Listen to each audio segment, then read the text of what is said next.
तर ते माझं तुझ्यावर खूप खूप असे 80% पोरं आमच्याकडं. तर माझा प्रश्न पडायचा ह्याचं हे केव्हा बंद करू मी.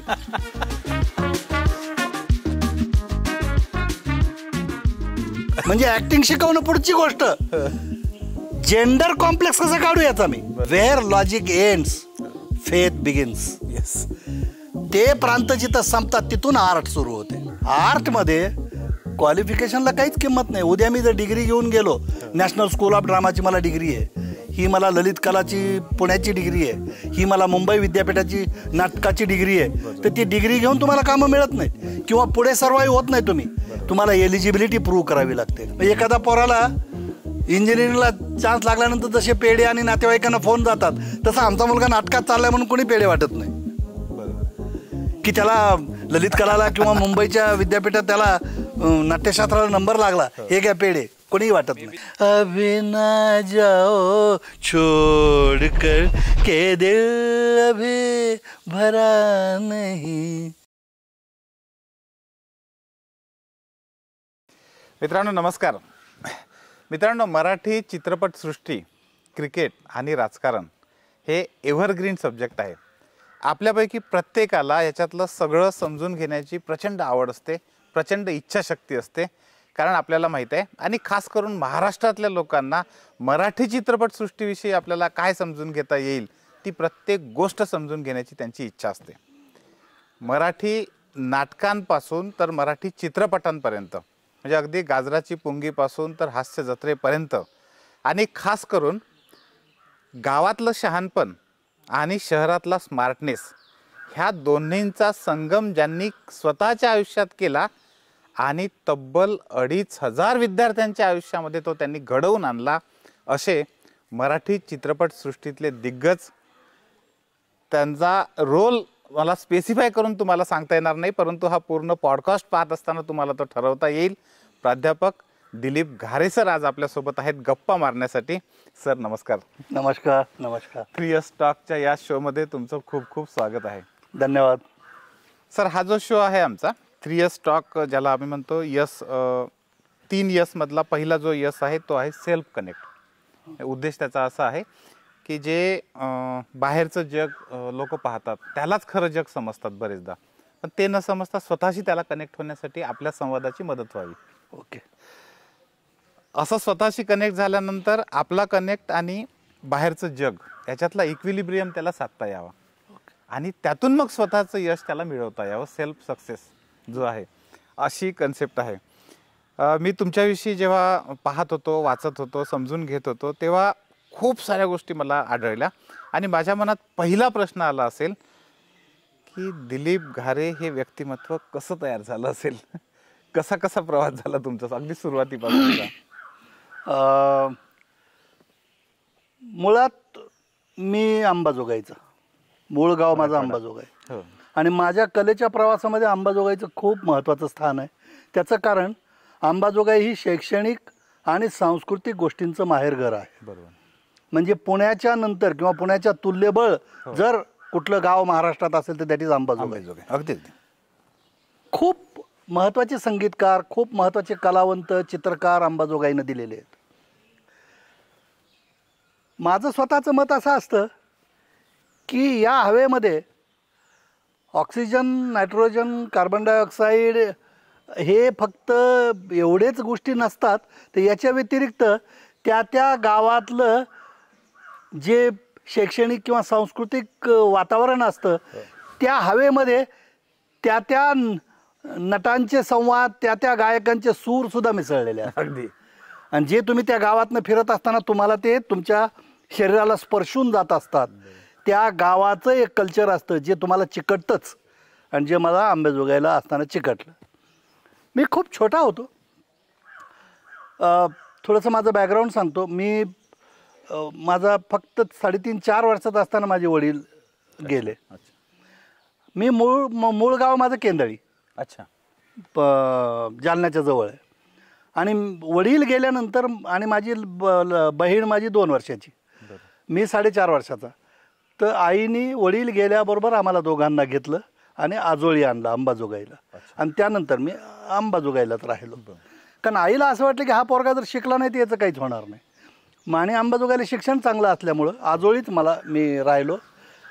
तर तिथून जात असताना मी अंबाजोगाईत जसं एकी बाजूला शिकत गेलो आणि दुसऱ्या बाजूला माझ्या गल्लीच्या बाहेर मी ज्यावेळी माझ्या मित्रांकडे चालत जायचो त्यावेळी रस्त्यामध्ये देवघर आणि देशपांडे गल्ली असे 2 एरिया होते. बरं.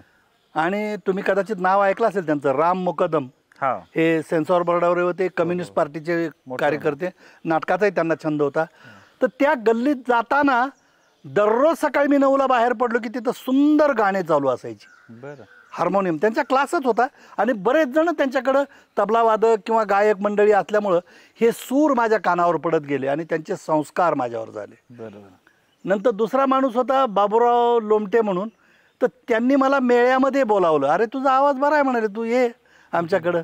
मग मेळ्यात गेलो मी आणि मेळ्यामध्ये मी गाणी म्हणत होतो 7वी 8वी पर्यंत. हे सगळे संस्कार घेऊन मी कॉलेजला गेलो. बरं. आणि मग कॉलेजला गेल्यानंतर एका बाजूला शिक्षण, एका बाजूला हे गाण्याची आवड. आणि कॉलेजला गेल्यानंतर केशव देशपांडे, सुधीर वैद्य नावाचे, प्रकाश प्रयाग, ही सगळी मंडळी मित्रमंडळी भेटत गेली आणि मग मी नाटकाकडे आकृष्ट झालो. बरं. नाटकाकडं मी म्हणजे झपाटल्यागत मी नाटकाच्या तालमीला वगैरे जायचो. म्हणजे आईला असं वाटायचं की हा सकाळी गेलाय तर संध्याकाळी कसं काय येतो, मग नाटक तर 2 तासच असतं, तुला 6 तास कशासाठी लागतात. तर मी म्हटलं ते 6 महिने तालमी केल्यानंतर 2 तास लागतात, 6 महिने दररोज 6 तास लागतात. बरं. तर ते सगळं पाठ करावं लागतं, त्याचे हालचाली असतात, त्याचं अमुक असतं तमुक असतं. तर हे वेडे पण मी कॉलेजला असताना युवक महोत्सव अमुक तमुक तमुक ते करत करत करत सगळं केलं. ते संपल्यानंतर मी BSc सायन्स केलं आणि BSc नंतर मी MScला औरंगाबादला आलो. माझा पहिला अध्याय जो आहे तो 73 पर्यंत अंबाजोगाईचा आहे, जिथं मला शैक्षणिक आणि सांस्कृतिक वारसा मिळाला अंबाजोगाईकडनं. ते माझे कान तयार झाले, मला ती कलेची ओढ निर्माण झाली, ती इच्छ निर्माण झाली आणि मी औरंगाबादमध्ये प्रवेश केला. औरंगाबादमध्ये आल्यानंतर मला MScला मी झुऑलॉजी प्राणीशास्त्राला आलो. प्राणीशास्त्र घेत असताना मला बरेच जण असं म्हणाले की तुला कलेची आवड आहे अमुक तमुक तमुक, मग तुला ह्याच्यात काय प्राणीशास्त्रात करून काय होणार आहे. तर मी म्हटलं मला असं वाटतं की मला नाटकात काम करत असल्यामुळं ॲनिमलमधलं ह्युमन बिहेवियर आणि ह्युमनमधलं ॲनिमल बिहेवियर मला तपासता येईल, तो मला फायदा होईल आणि यासाठी मला कलेत यायचं आहे. कारण मी तेवढा एकमेव असा माणूस आहे. दुसरी गोष्ट, कलेबद्दलची माझी जी डेफिनेशन होती म्हणजे त्याच्या मागं माझा एक थॉट होता, मला काय यायचं आहे ते. तर मला असं वाटलं, ते म्हणाले तू सायन्सचा आहे, तू आर्टमध्ये कसं काय इंटरेस्ट घेतो. तर मी त्यांना सांगितलं, आणि हे माझं कोटेशन आहे, कोणाचं दुसऱ्याचं नाही. Science and art are the 2 ways to understand the life. Perfect.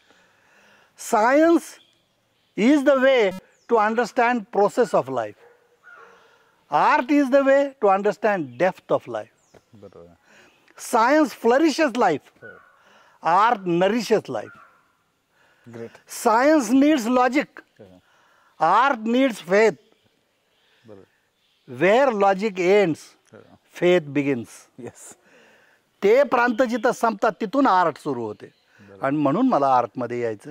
मग मी MScला आलो, MSc केलं, PhD केलं, साईड बाय साईड मी नाट्यशास्त्रही करत बसलो. आणि ज्या दिवशी मला सांगितलं की आता तुला काय करायचं, तर मी म्हटलं मी प्राणीशास्त्रात लेक्चरर झालो तर मी प्राणीशास्त्रावर नक्की अन्याय करील, कारण मला कलेची आवड आहे. आणि त्यामुळं मग मला असं वाटतं की हाऊस आणि प्रोफेशन जर एक आले तर मी स्वतःला भाग्यवान समजेन. तर म्हणून मग मी असा विचार केला, नाही आपण आपल्या हाऊसेच्याच क्षेत्राचं प्रोफेशन करायचं. आणि आय ऑप्टेड फॉर ड्रामा. आणि मी नाट्यशास्त्रात प्राध्यापक म्हणून 1979ला PhD ज्या दिवशी झाली त्याच्या दुसऱ्या दिवशी मी नाट्यशास्त्र विभाग प्रमुख म्हणून सरस्वती भुवन कला व वाणिज्य महाविद्यालय औरंगाबाद इथे जॉईन झालो. तर असा हा अंबाजोगाई ते औरंगाबादचा प्रवास आहे. अंबेजोगाईच्या हवेनं तुमच्या श्वासामध्ये कला भरली, नाटक भरलं, कला भरली आणि तो तुमचा श्वास बनला, तो अजूनही दिसतो आहे. सर, ह्या सगळ्या प्रवासामध्ये जेव्हा तुम्ही सांगत होता तेव्हा मी फार अंतर्मुख होऊन विचार करत होतो. तुम्ही सायन्स आणि कलेची जी व्याख्या केलेली आहे, जी स्वतःची बनवलेली आहे, आणि त्या व्याख्यामध्ये म्हणजे तुमच्या आयुष्याचं प्रतिबिंब त्याच्यात दिसतं. वास्तविकतेचंही तुम्ही धागा पकडलेला आहे, वास्तविकताही पकडून ठेवलेली आहे. आणि सोबतच तुम्ही जे स्वप्न आहे माणसाचं, ज्याच्याकडे माणसाची धाव असते, त्याला पण न सोडता त्याला पण तुम्ही चिकटून राहिलेला आहे. म्हणजे आकाश आणि धरित्री ह्या दोन्हीला तुम्ही एकाच वेळेस पकडून ठेवलेला आहे. पॉझिटिव्हली. सर, हा जो तुमच्या व्यक्तिमत्वात मिलाप झालेला आहे, हे जे तुम्ही आयुष्यामध्ये साध्य करू शकलेला आहात, आजच्या पिढी म्हणजे पुढचा जो माझा प्रश्न आहे तो आहे, आजच्या पिढीच्या बाबतीमध्ये तुम्हाला हे कसं दिसतं? कारण मला असं वाटतं की शहरी भागामध्ये म्हणजे मुंबई पुण्यातलं सोडा, मुंबई पुण्यामध्ये आजकाल नाटकामध्ये जाण्यासाठी किंवा एखाद्या शोमध्ये जाण्यासाठी आई वडील स्वतःहून प्रोत्साहन देतात मुलांना. पण विदर्भ असेल, मराठवाडा असेल, कोकणसारखा भाग असेल, कोकणचंही थोडंसं आपल्याला सोडता येईल, परंतु विदर्भ आणि मराठवाड्याचं जर आपण बघितलं तर अजूनही करिअर म्हटलं की लोकांना आठवते त्याने एक तर आय एस झालं पाहिजे, डॉक्टर झालं पाहिजे, इंजिनियर झालं पाहिजे. पण कोणालाच असं वाटत नाही की माझ्या मुलामध्ये थोडेफार कलागुण आहे, तर त्याने ते कलागुण वाढवून तो नाटकात गेला पाहिजे, चित्रपटात गेला पाहिजे, चांगला गायक झाला पाहिजे. हे फारच क्वचित पाहायला मिळतं. तर हे तुमचं निरीक्षण याच्यातलं कसं आहे? हा खूप चांगला प्रश्न आहे. याचं उत्तर मी त्याचा खूप व्यवस्थित देऊ शकतो, कारण त्याच्यावर मी खूप विचार केला आहे. त्याला दोन बाजू अशा आहेत. माझं स्वतःचं मत असं आहे की कलेचं वरदान हे फार कमी लोकांना परमेश्वर देतो. म्हणजे परमेश्वराकडनंच सॉर्टिंगची जी प्रक्रिया आहे तीच इतकी क्लिष्ट आहे परमेश्वराकडनं की ती मुळातच कमी लोकांना देते. आपसुकच होते.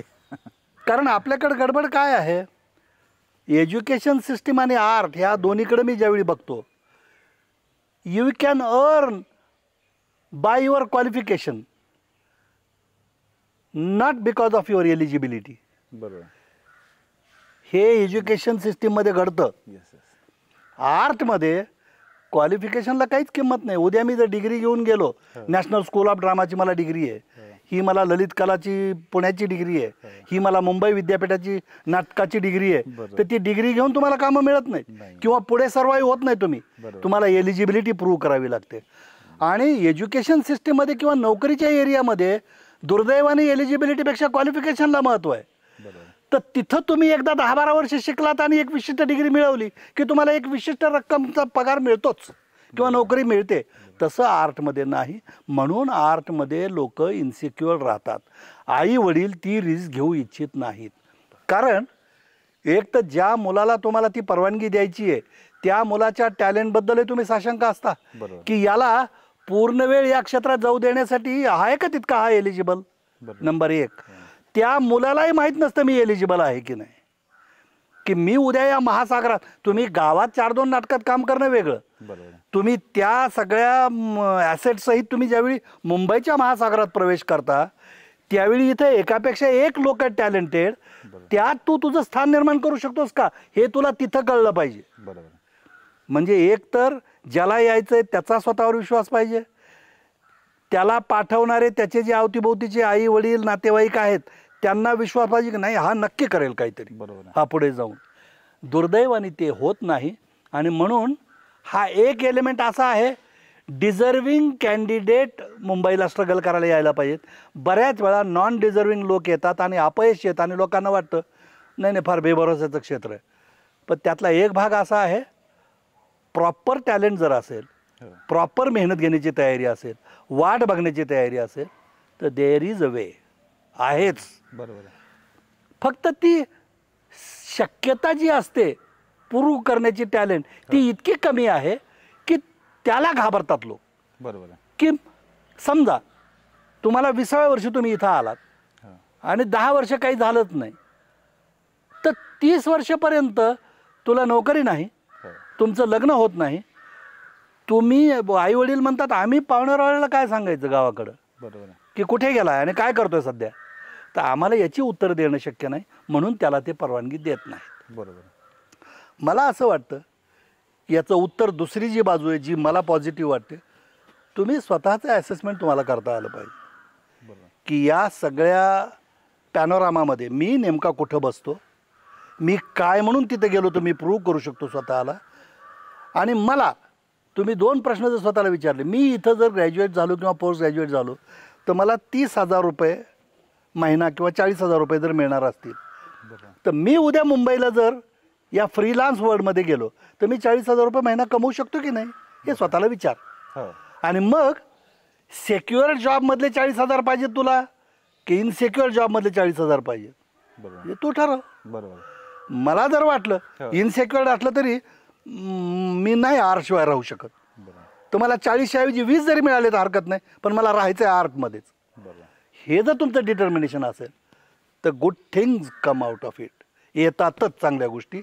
आपल्याकडं ते जे व्हिजन असतं तुम्हाला कळणं, स्वतःला लोकेट करणं जमलं एकदा की मग बाकीच्या गोष्टी येतात. आई वडिलांना दोष मी याच्यासाठी देणार नाही की त्यांनी अनुभवाने ती मतं बनवलेली आहेत की हे इन्सिक्युअर क्षेत्र आहे, याच्यात 10-15 वर्षे काही होत नाही माणसाचं, आणि तोपर्यंत बऱ्याच गोष्टी हातातनं निघून जातात. मग अशा बेभरोशाच्या क्षेत्रात जायचं का, तर त्याच्याबद्दल निगेटिव्ह मतं आहेत. आणि हे आजही काळ कितीही बदलला, म्हणजे पूर्वी समजा 70% लोक नको म्हणत असतील तर आता 40 म्हणत असतील, पर्सेंटेज कमी झाला असेल, पण फिलिंग तीच आहे की तुम्हाला स्वतःहून आई वडील कधी तुला आवड एखादा पोरगा म्हणला मला नाटकातच जायचं, तर सगळेजण प्रचंड घरात एखादा पोराला इंजिनिअरिंगला चान्स लागल्यानंतर जसे पेढे आणि नातेवाईकांना फोन जातात तसं आमचा मुलगा नाटकात चाललाय म्हणून कोणी पेढे वाटत नाही. बरोबर.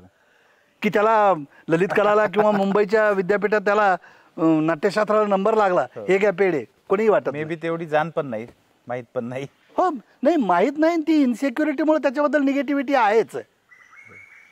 सर, पण तुम्ही जे असे जवळपास 2,500 विद्यार्थ्यांना तुम्ही वेगवेगळ्या याच्यात घडवलं, म्हणजे मकरंद अनासपुरेंसारखे रत्न आपण ज्याला म्हणूया ते तुमच्या हातातून घडले, तर हा जो प्रवास तुम्ही 2,500 लोकांचा बघितला या पद्धतीचा, तर त्याच्यातले काही असं तुम्हाला वाटणाऱ्या आठवणी किंवा खूप जास्त लक्षात राहिल्या अशा स्टोरी?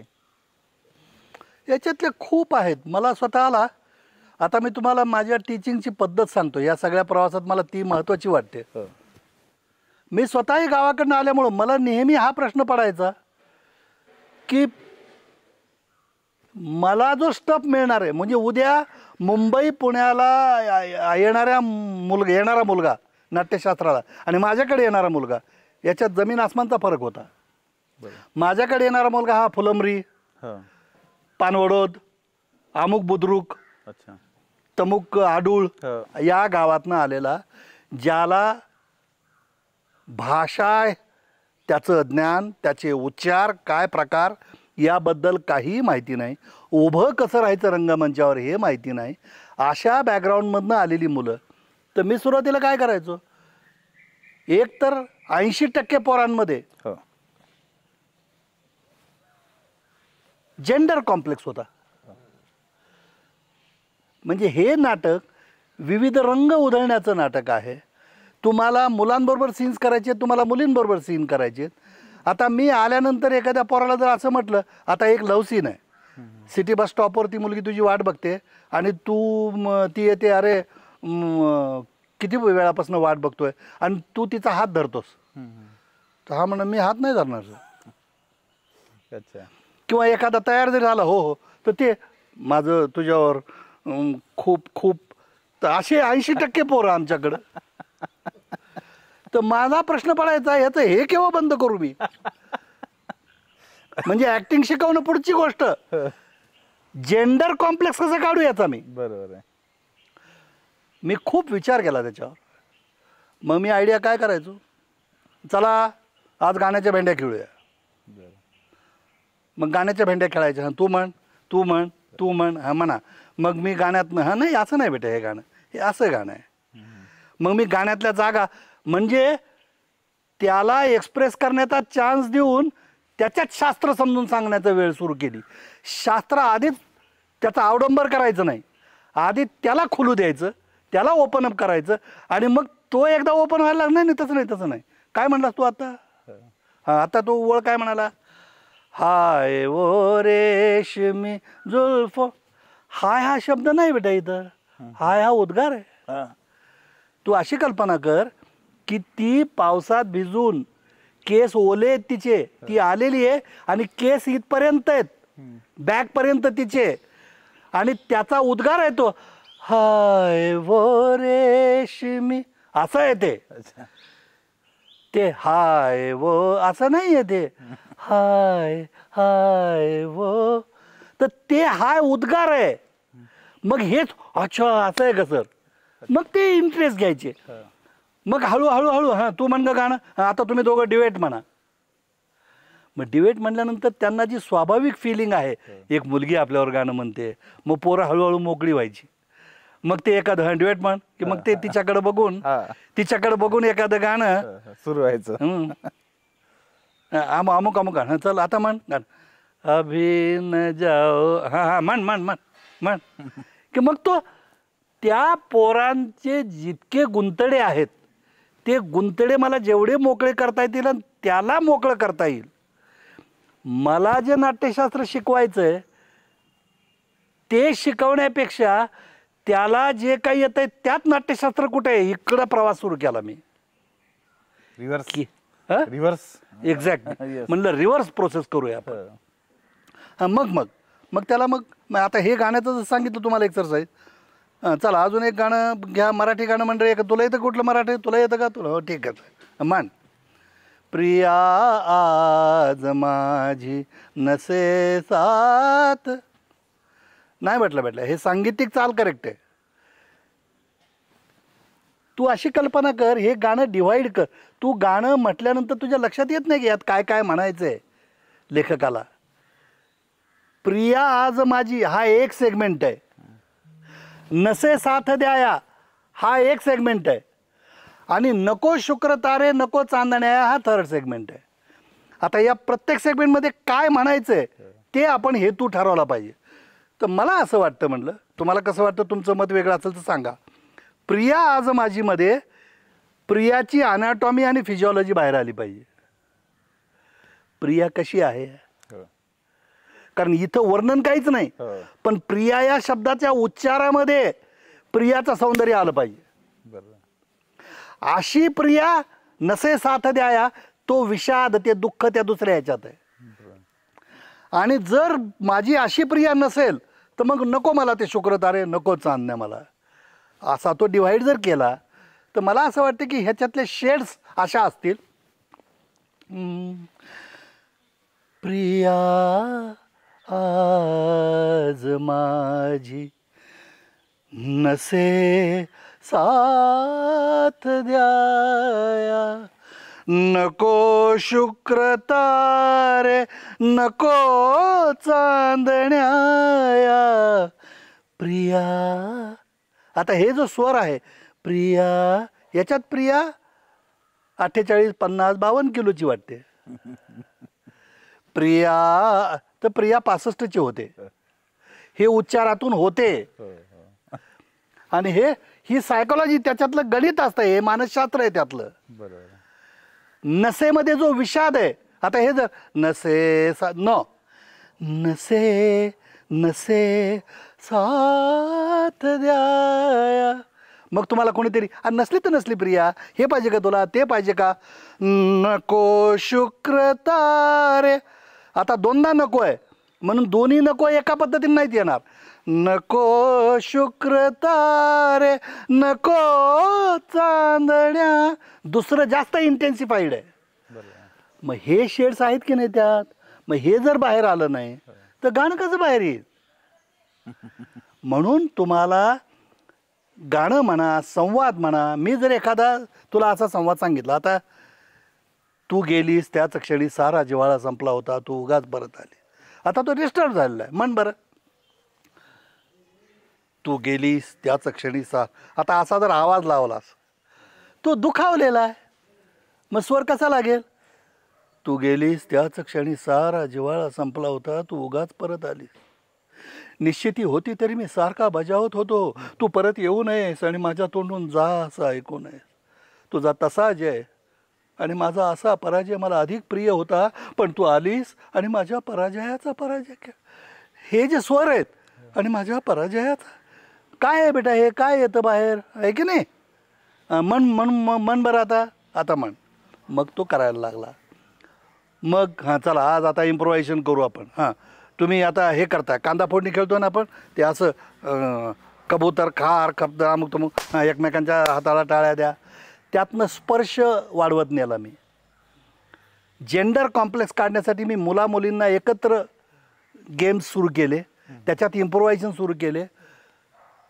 6 महिन्यानंतर या पोरांमधले कॉम्प्लेक्सेस 80% पोरांमधले कॉम्प्लेक्सेस कमी झाले आणि पोरं कॉन्फिडेंटली बोलायला लागले. हां तू आता आई या विषयावर बोल 10 मिनटं बोल. तू गावाकडे शेती करतो ना, शेतीमध्ये साधारणतः पाऊस पडल्यानंतरची काय काय कामं असतात त्याच्यावर 10 मिनटं बोल. ते तर तुझं जग आहे ना. तर त्याला ते एक्सप्रेशनला मी मुभा दिली, मग तो बोलायला लागला. तर मी पोरांना पहिल्या 6 महिन्यात बोलतं सुरुवात केली. नंतर 6 महिन्यानंतर त्यांचे जेंडर कॉम्प्लेक्स काढले, मग छोट्या छोट्या एकांका द्यायला सुरुवात केली. 10 मिनटाचं स्किट, हे कर, हा प्रसंग कर, ही मुलगी आहे तू असा असा बोलतोस तिला, अमुक कर तमुक कर. त्यांची पहिल्या वर्षी मी कॉन्फिडन्स लेवल वाढण्यासाठी दिली. दुसऱ्या वर्षी पुन्हा मग थोड्या एकांका देऊन मग मी त्यांच्यातले, आता एकदा त्यांना बेसिक गोष्टी यायला लागल्या की मी त्यातले मॅड कोण पोरं आहेत ते बाजूला काढायला सुरुवात केली. की याच्यातले पोरं म्हणजे आता उदाहरणार्थ मी डिपार्टमेंटला आल्या आल्या जर मी केबिनमध्ये जाऊन बसलो आणि तालीम चालू आहे करा पोरांची, तुम्ही जाऊन बसा तिकडं, तर जी काही पोरं आहेत ती भिंतीला बसून तुम नहीं बताती तो जलालुद्दीन का भाई बता देता, भिंतीला असं काहीतरी टेकून बसलेली. तर मी कोण पोरगा कसा कुठे टेकून बसलाय, मग एखादा माणूस खुर्चीवर बसला असेल तर माझ्याकडे त्याला C रँकिंग, कुठला तरी ऑड कोपरा घेऊन बसलाय, तुम नहीं बताती तो जलालुद्दीन का भाई बता देता, अगर वो भी न. तर हे जे आहे हे मॅडनेसची लक्षणं असतात.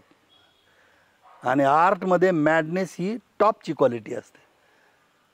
ती एरवी बाहेर निगेटिव्ह जरी असली तर कलाक्षेत्रामध्ये बाहेरचं एन्व्हायरमेंट मिसळून म्हणजे विसरून तुम्ही तुमच्यामध्ये मशगूल होणं ही जी गोष्ट असते ती तुम्हाला जमली पाहिजे. त्यात कोण कोण आहे ते मी सॉर्ट आऊट करायचो. आणि मग सेकंड इयरला मी पोरांना एकदा एकांका बसवल्या, अमुक केल्या तमुक केल्या. तर मी थर्ड इयरला ज्यावेळी पोरं यायची त्यावेळी मी यातली पोरं, हां बेटा तू हौशी पातळीवर स्पर्धा कर, अमुक कर तमुक कर तमुक कर, तू आर्ट तुला जेवढी करायची तेवढी कर, तू या क्षेत्रात जाऊ नको, तुला तुझ्यात डिबेट वगैरे क्वालिटी चांगली आहे, तू ॲडव्होकेट हो. हे मुलांना मी मार्गदर्शन करायचो. की तू पूर्ण वेळ आर्टमध्ये येऊ नको बेटा, तू इकडं जा, तू तुझीशी थोडीशी डिसिप्लिन, प्रोजेक्ट चांगले करणारी पोरं, अप टू डेट सगळे हे करणारी पोरं, तू बँकेत जा. तर मी त्या पोरांचं टेम्परामेंट बघून तू इकडं जा तिकडं जा. आणि त्यातले जे म्हणजे 9ला तालीमची वेळ आहे तर 7लाच येऊन बसलीत जी पोरं, 8ला कोण येऊन बसतं, तालमीच्या आधी अर्धा तास कोण येऊन बसतं, ती पोरं मी वेगळी सॉर्ट करायला सुरुवात केली. बरं, हां ही वेगळी पोरं आहेत, ही वेगळी पोरं. आणि मग त्यातले 5-7 पोरं फायनलला घेऊन त्यांना त्यांचा कस लागेल अशी एकांका बघायची. ते 2-3 प्रोडक्शन त्यांच्याबरोबर करायचे. आता मंगेश देसाई जो होता त्याच्याबरोबर मी देता आधार का करू अंधार नावाची एकांका केली होती. बरं, त्याच्याबरोबर एकांका मकरंद होता त्यात. मग यांनी अशा टाईपची जी पोरं आहेत ज्यांच्याबरोबर 3-4 एकांका झाल्यानंतर तो मला म्हटला सर जाऊ का मी मुंबईला, अजून 1-2 प्रोडक्शन्स कर म्हणलं. मग इथं तू आता ओके आहेस, तुझे बेसिक हातवारे शरीर स्पीच याचे प्रॉब्लेम मिटलेले आहेत, पण त्या मोठ्या सागरामध्ये तुला ज्या आव्हानांचा सामना करावा लागणार आहे अजून 2-4 अस्त्र कमी आहेत तुझ्याकडे जरा, तर ते अस्त्र डेव्हलप करत जा.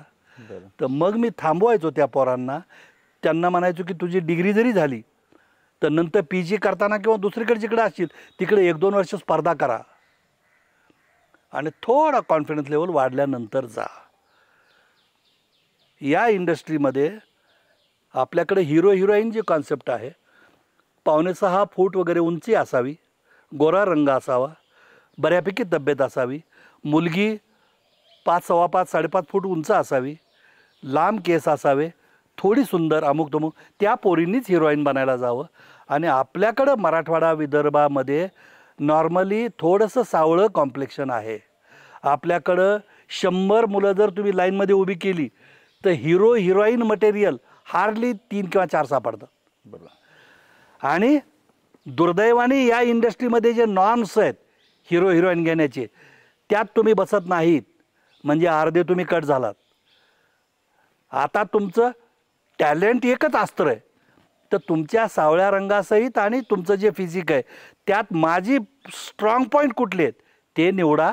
आणि याच्यासहित तुला वाटतं का मी सर्व येऊ शकतो, ते डिटर्मिनेशन ज्या दिवशी पक्क होईल त्या दिवशी मुंबईला जा. या बॅकग्राऊंडनी मी मुलं तयार केली. ते माझ्यासमोरचं सगळ्यात मोठं आव्हान होतं. आणि मग मुलांना मी तू हे 5-6 जण आहेत तुम्ही जावा, बाकीच्या पोरांना रिस्क घेऊ नका. तुमच्या रिस्कवर जायचं असेल तुझा, माझं स्वतःचं मत असं आहे, या अर्धवट अस्त्रानिशी तिथं जाऊ नका. असं मी सावध करायचो, काही जणांना मोटिवेट करायचो. असं माझं कॉलेजमधलं करिअर राहिलेलं आहे. तुम्ही सांगत असताना सर मला शिल्पकार दिसत होता. शिल्पकार दिसत होता जो दगडातून मूर्ती करतोय. म्हणजे तुम्ही त्या मुलातला कलाकार घडवत होतात त्यावेळेस, आणि कसं कसं काय काय घडवालं. म्हणजे आज सकाळी मी जेव्हा घरी जेवण करत असताना बायकोसोबत गप्पा मारत होतो आणि तिला म्हटलं की दिलीप घारे सर आमच्या स्टुडिओत आज येणार आहेत, तू येते का? तुम्ही काही कारणास्तव ती येऊ शकत नाही. म्हटलं त्यांना जर प्रश्न विचारायचा राहिला तर तू काय प्रश्न विचारशील? न सांगता तिने एक म्हणजे अगदी उत्स्फूर्तपणे तो प्रश्न बाहेर आला. तो प्रश्न होता की म्हणजे सरांच्या नावात प्राध्यापक आहे आणि महाराष्ट्राच्या हास्य जत्रेत कसे काय गेले, हाच प्रश्न तुम्हाला विचारायचा आहे मला. तर ते असं आहे. आता त्याच्यासाठी थोडं तुम्हाला मागे नेतो रिवाइंड करून. मी मागेच सांगितलं की मी सरस्वती भुवनला प्राध्यापक होतो.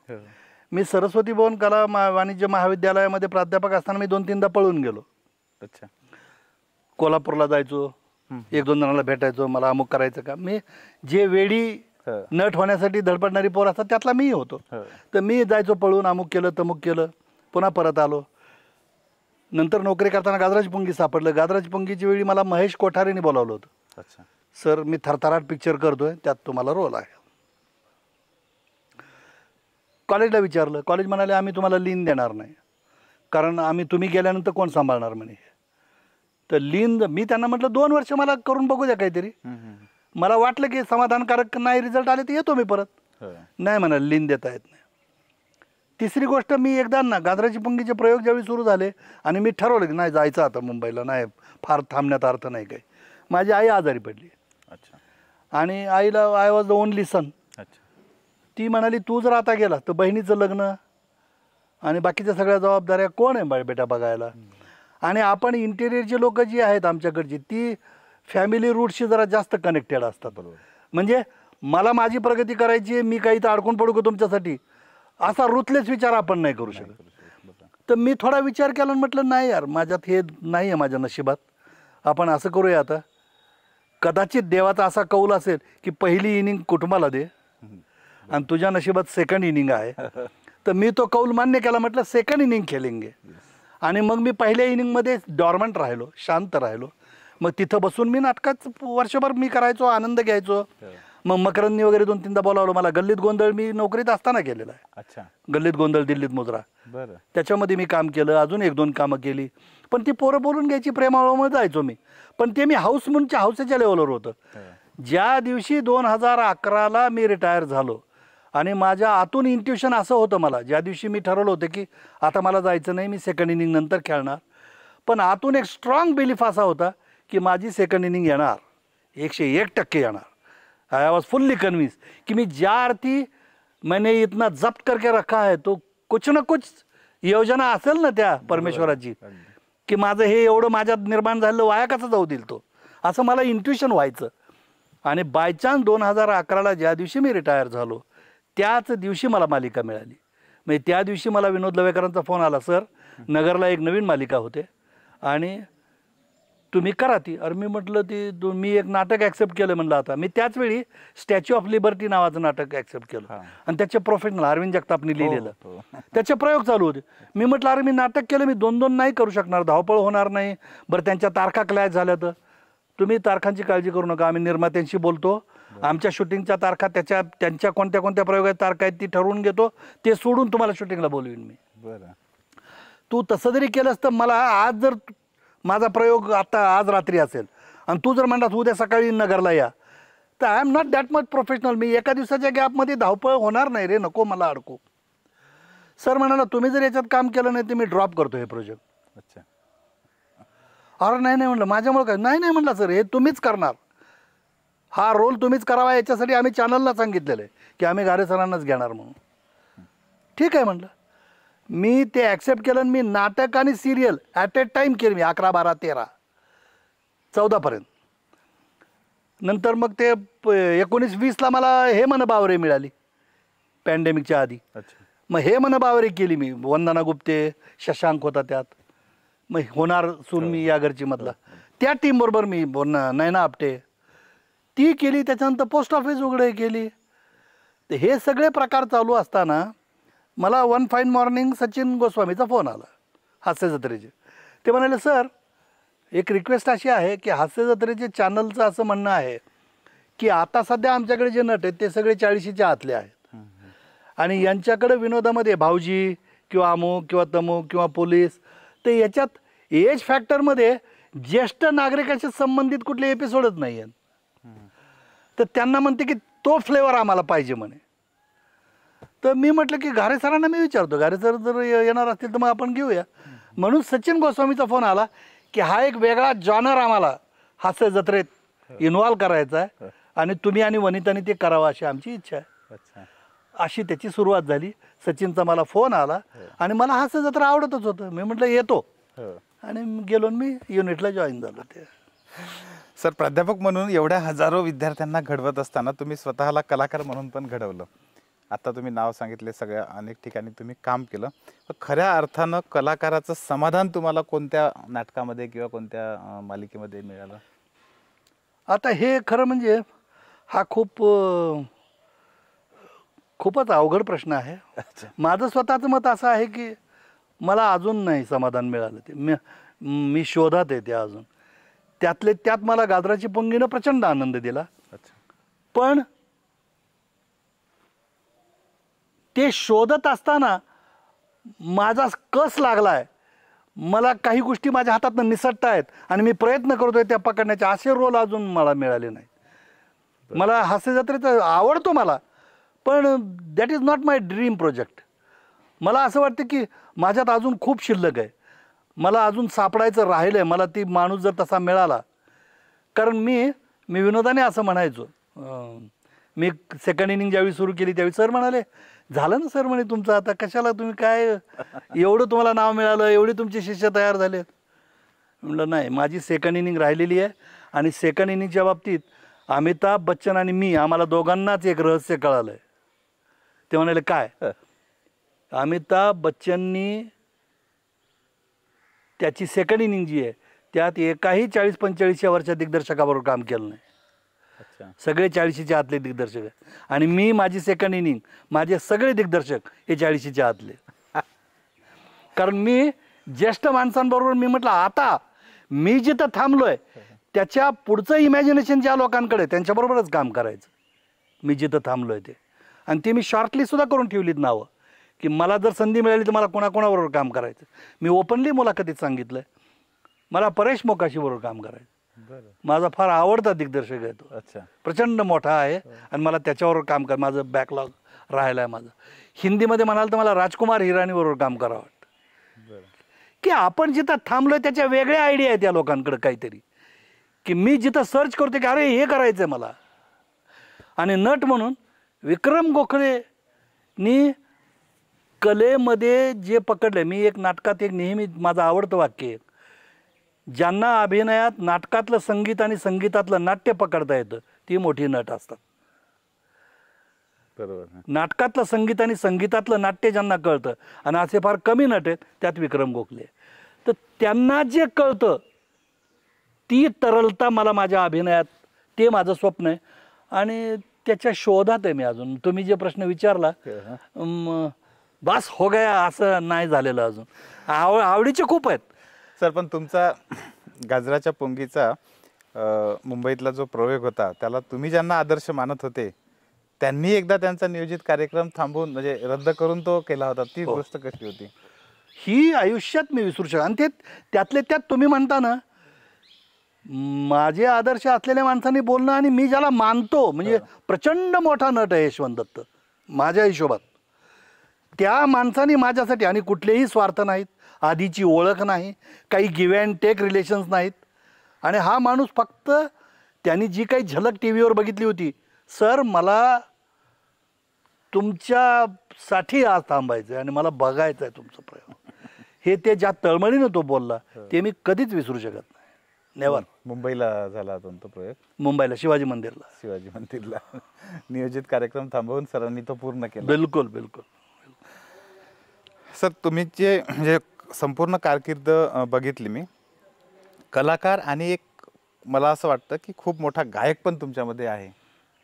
तुमची एक क्लिप बघत होतो मी, त्या क्लिपमध्ये तुम्ही जे गाणं म्हणत होतात, समोर मुलं बसलेले, ॲक्च्युअलमधली ती रेकॉर्डिंग होती. तर आम्हाला हे ऐकायला आवडेल की तुमचं हे सगळ्यात चांगलं गाणं कुठलं. तुमच्या भूमिकांमध्ये तर 2-3 दिसले मला वेगवेगळे, मला आणि त्याची झलक आम्हाला ऐकायला मिळाली चांगली. मला खूप गाणी आवडतात, पण मला मी जे तुम्हाला मगाशी सांगितलं की मी मेळ्यातनं तिकडं गेलो आणि मी गाण्याची आवड असताना नाटकाकडे आल्यामुळं मी जे आता शब्द वापरला, नाटकातलं संगीत आणि संगीतातलं नाट्य, मला मुळात आधी गाण्याची आवड असल्यामुळे मला संगीतातलं नाट्य कळत होतं. नाटकातलं संगीत जे शोधणं असतं त्याचा माझा प्रवास अजून चालूच आहे. मला गाणं त्याच्यासाठी आवडतं की मी माझा आवाज किती बरा आहे किंवा वाईट आहे यापेक्षा मला त्यातले जे शब्द आहेत, त्यातले ज्या फिलिंग्ज आहेत त्या पकडणं. कारण मी स्वतः काय समजतो, प्रत्येक शब्दाला एक लेंथ असते, ब्रेड्थ असते, इलॅस्टिसिटी असते.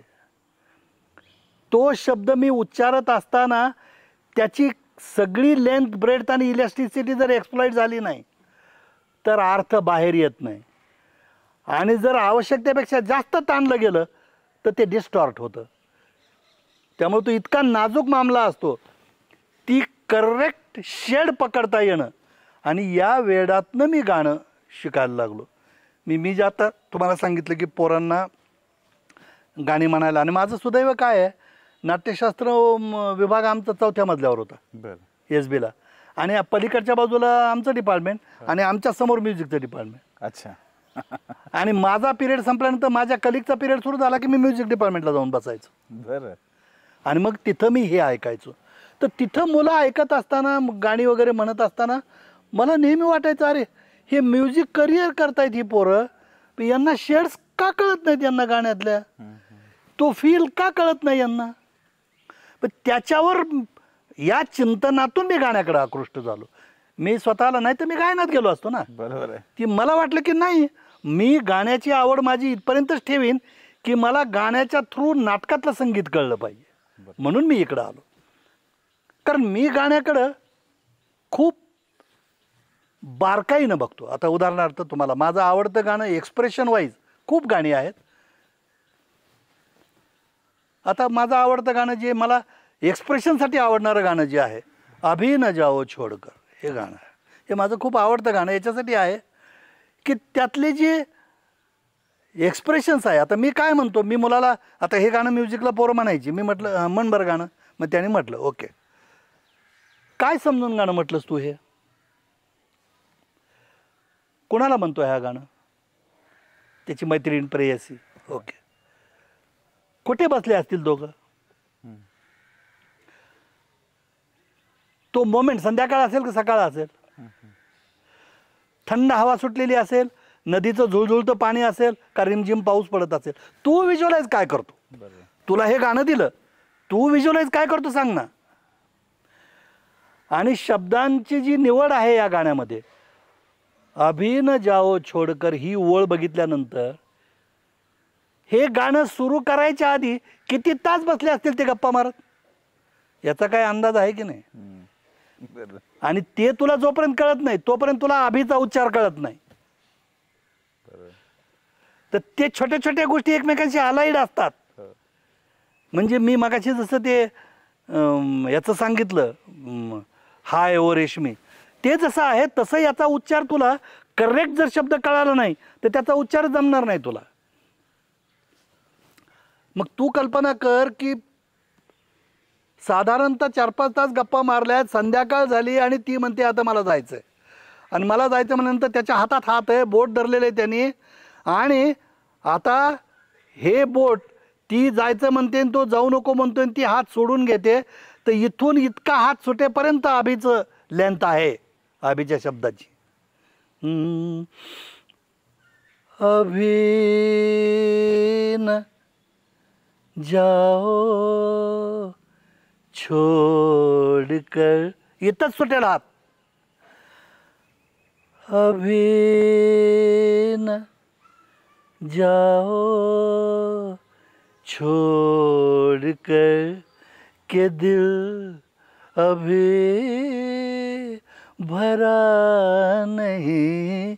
अभी ना जाओ छोड़कर के दिल अभी भरा नहीं. अभी अभी तो आई हो, अभी अभी तो, अभी अभी तो आई हो, बहार बन के छाई हो. हवा जरा महक तो ले, ये दिल जरा संभल तो ले. ये शाम ढल तो ले जरा, ये शाम ढल तो ले जरा. ये दिल संभल तो ले जरा. मैं थोड़ी देर जी तो लूं, नशे के घूंट पी तो लूं, नशे के घूंट पी तो लूं. अभी तो कुछ कहा नहीं, अभी तो कुछ सुना नहीं. अभी ना जाओ छोड़ कर के दिल अभी भरा नहीं. नेमक्या याच भावना आपल्या प्रेक्षकांच्या आहेत सगळ्या. आत्ताच आल्यासारखं वाटतंय, अजिबात सोडायची इच्छा नाहीये. आता याच्यातलं आता याच फिलिंगचं मी तुम्हाला जे म्हटलं याच्याशीच जवळ असलेलं गाणं आहे हे. त्या एक्सप्रेशन करेक्ट आलं नाही तर ते गाणं त्याला न्याय देऊ शकत नाही तुम्ही.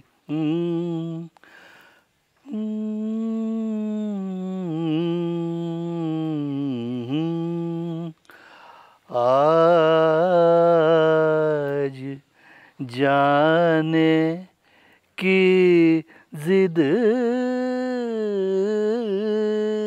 ना करो, आज जाने की जिद ना करो.